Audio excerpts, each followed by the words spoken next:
लगातार हमने लोकसभा के चुनाव परिणामों को दिखाने के बाद उत्तर प्रदेश के शाख पर लग चुकी है बीजेपी की इस वक्त 10 उपचुनाव की जो सीटें हैं, जहां पर विधायकों की सीटें खाली हुई हैं और वो सांसद बने। असल में हर नेशनल मीडिया कहीं ना कहीं तमाम बड़े चेहरों को लेकर आती है क्षेत्र के, लेकिन वो बड़े चेहरे किसकी मेहनत से बनते हैं वो दिखाना भी बहुत जरूरी है। ऐसे ही एक छुपा हुआ चेहरा जो बहुत अहमियत रखता है अपने क्षेत्र में, अपने जिले में, वो इस वक्त हमारे कैमरे के सामने। उनसे हम रूबरू कराएंगे, उनका तारुफ कराएंगे और बहुत सारा इंटरेस्टिंग बातें आज आपको पता चलने वाले। मैं उम्मीद करता हूं कि बागपत के साथ साथ ऑल ओवर उत्तर प्रदेश के अंदर अहम चर्चा ये जरूर वायरल होगी।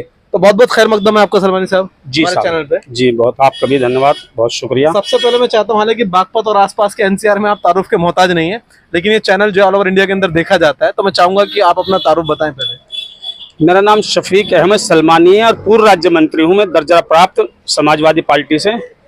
ये मेरा परिचय है। चलिए, बहुत बहुत मुबारकबाद आपको कि आपने ख्याति हासिल करी, वरना सलमानी समाज हो या और बहुत सारे समाज ऐसे हैं जहां पर ये इन ऊंचाइयों तक भी पहुंचना अपने आप में एक बहुत बड़ा परिश्रम है, बहुत जिद्दोजहद है। तो शुरुआत करेंगे आपके पर्सनल और आपके कुछ परिश्रमों से। कैसे जहन बना, क्योंकि अक्सर करके सलमानी समाज के अंदर लोग बाग अपने कारोबार तलक, छोटे छोटे व्यापारों तलक ही महदूद हैं, कभी राजनीति की तरफ नहीं सोचते, किसी बड़े पैमाने की तरफ नहीं सोचते, लेकिन आपकी सोच किस तरह से कन्वर्ट हुई, कहाँ से इंस्पायरिंग मिली आपको, वो जरा बताएं शुरुआती बात। तो जी, मेरा परिवार एक निहायत ही सामाजिक परिवार रहा है।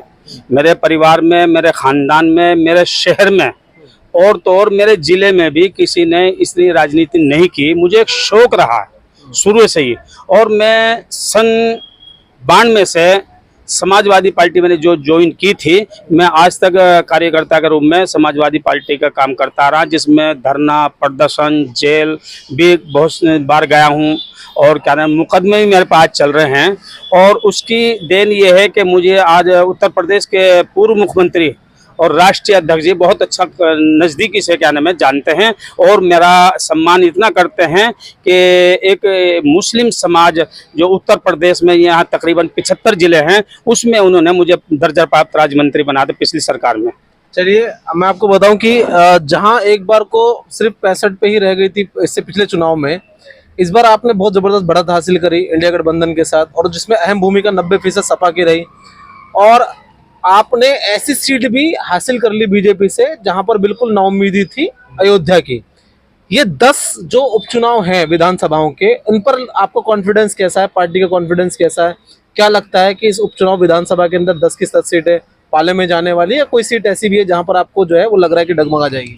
देखो जी, पहले तो मामला एक तरफा था, बीजेपी का एक तरफा था, लेकिन बीजेपी को जैसे 10 साल हो गए, 11 साल हो गए अब क्या नाम है, और 10 साल में क्या नाम है केंद्र सरकार में, तो उसको उसकी नीतियां जो उसकी नीतियां रही हैं धर्म के प्रति, भाई से भाई को लड़ाने का काम किया उनने, और बेरोजगारी और जी या किसान हो या मजदूर हो या नौजवान हो, उनको कुछ नहीं मिला, सिर्फ धोखा मिला है और धोखे के अलावा कुछ नहीं मिला। लोग उसको समझ चुके हैं उनकी नीति को।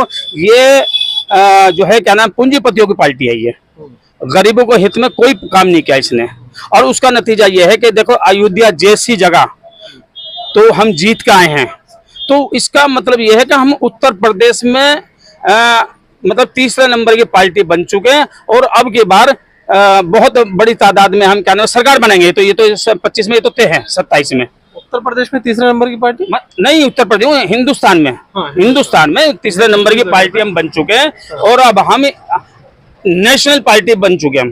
बिल्कुल, हम पूरे देश में इलेक्शन लड़ेंगे, पूरे देश में इलेक्शन लड़ेंगे और जीत हासिल करेंगे। अच्छा, एक बात और बताएं कि सलमान साहब 27 को कैसे देख रहे हैं उत्तर प्रदेश में? 27 का क्या नजरिया? 404 सीटें हैं उत्तर प्रदेश के अंदर, और 404 सीटों में बड़ा कयास ये भी लगाया जा रहा है कि गठबंधन के साथ उतरेगी सपा पार्टी या इंडिविजुअल। हालांकि आला कमान का सवाल है, आला कमान के लिए, लेकिन आप क्या मानते हैं कि अगर सपा अकेली उतरी तो क्या हालात होने वाले हैं, क्या दिशा निर्देश रहेंगे? देखो जी, हमने पिछली बार भी गठबंधन किया है लोगों से, लेकिन वो खरे नहीं उतरे गठबंधन में। अच्छा, वो सही नहीं, लेकिन हाँ विधानसभा में अब की बार जो हमारा गठबंधन है वो मजबूत गठबंधन है, कांग्रेस से हमारा गठबंधन है, और इसी से गठबंधन के बलबूते हम इलेक्शन लड़ेंगे 2027 में। बिल्कुल। हाँ यानी कि आपके अन्य और दूसरे दलों की जरूरत नहीं पड़ेगी इतनी, और ये दो दल बड़े मजबूती के साथ आगे। नहीं, असल में वो जो दल हैं उन पे यकीन नहीं रहेगा, वो दल बदलू रहे। अच्छा हाँ, उनका कोई वजूद नहीं रहा, वकार नहीं रहा।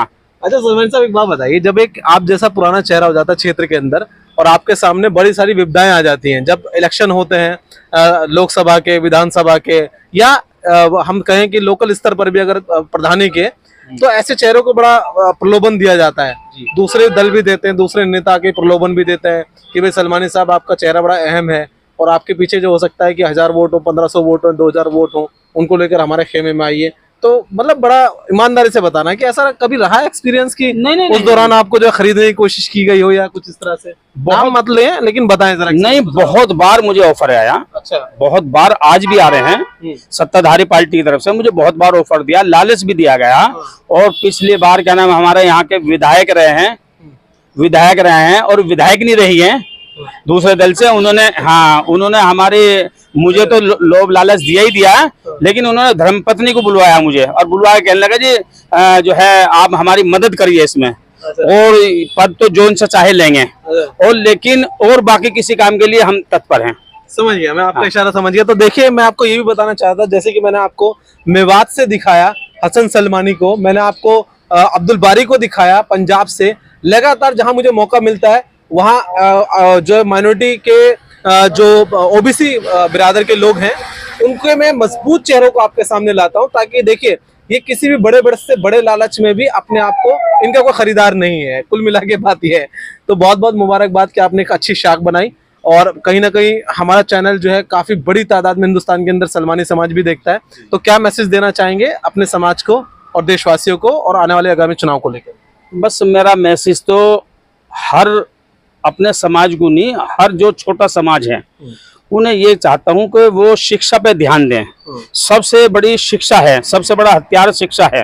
अगर आदमी शिक्षित होगा तो वो अपना आप ऑटोमेटिक बढ़ेगा आगे, और पढ़ने के बाद में उसे खाने की, पीने की, रहने की, सहने की, सोसाइटी की सब तमीज आ जाती है। तो मैं अपने समाज को ये संदेश दूंगा, वो अपने बच्चों को ज्यादा से ज्यादा पढ़ाएं। चलिए, बहुत बहुत शुक्रिया, बहुत शानदार बातचीत रही। आपको कई सारे पहलुओं के बारे में पता चला होगा कि अब सलमानी समाज भी कहीं ना कहीं एक नेशनल राजनीति के अंदर हिस्सेदारी रखने की ताकत रखता है। कैमरा पर्सन वसीम आलम के साथ मैं फुरकान सलमानी, बागपत।